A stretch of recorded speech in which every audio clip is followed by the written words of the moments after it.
this is Barbara Stephenson with Windermere Kelso Longview. Today's video is called Let's Get Started. These are all the things that I wish my clients knew prior to starting the buying process. And the first thing is credit score. A lot of people have a lot of misconceptions about what a good credit score is. And so all of the lenders that I have spoken with are saying that anything a 600 even and above is plenty. The higher the score, the better the rate you get, which means, your payment would be smaller. And checking your credit score, it's also a huge myth that is going to put a ding on your credit. And yes, if you're doing it on a daily basis, it probably will. But 2 to 3 times a year, my favorite credit rating place is annualcreditreport.com. If you go there and get a good idea of what's on your credit, some people start this process and don't realize that there's been some identity theft or some fraud on their credit, and they have some things to clean up that they didn't know about. So no worries about that. That does happen. Oftentimes when people start this process, it takes 2 to 3 months to get ready to purchase. Some people it takes even longer than that, and that's okay.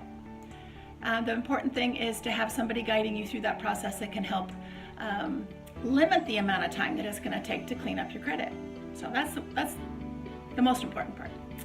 The next thing I wanted to discuss is that I wish my buyers knew that choosing a real estate agent is very much like picking strawberries.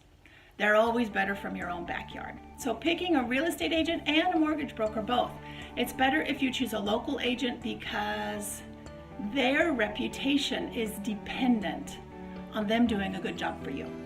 If they get a bad reputation in their community, the referrals that they depend on, they just dry up. So people who are your local, your neighbors, you're going to run into them at the park or at the grocery store, they have to face you. They are going to work really hard to keep your business and to work hard for those referrals. Jokingly call it 1-800-DIAL-AN-AGENT or 1-800-DIAL-A-MORTGAGE.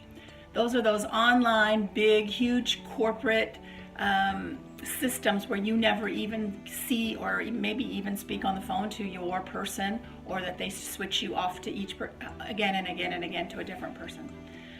The mortgage lenders that I have and that I use here in our community they have offices here. You can go in, you can sit down with them, they can describe to you the process, and they're really great people.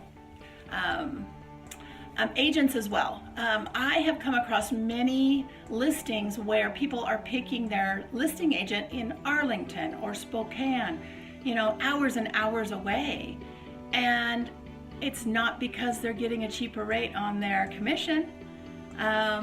And it just doesn't make sense to me why you would choose an agent either on the buying side or the selling side that wasn't more than just a few minutes away.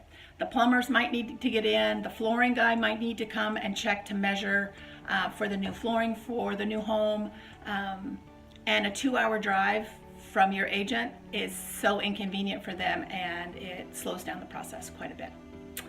So the third thing that I wish my clients knew before they started the process is your first home is not your last home. So oftentimes people come into this process thinking, I want to buy a house just like my parents have, or I want, a 3,000 square foot home on the lake as my first home. And that's just not, for the most part, it's really just not realistic. So what I often advise my first-time buyers to do is to find a good, strong, ugly house. And what I mean by that is structurally sound, good roof, good windows, everything in it is taken care of. It's just ugly. It has ugly carpeting, or it has very unusual paint choices throughout the home. I sold a house one time that had every cabinet color was a different vibrant jewel tone. So when you walked in the kitchen, it was very colorful. But that didn't deter these clients because they knew it was just a can of paint away from being just what they wanted. Oftentimes, buying a house that has pink tile countertops and shag carpeting, but otherwise is just a good, strong home can be what we call a trade-up home.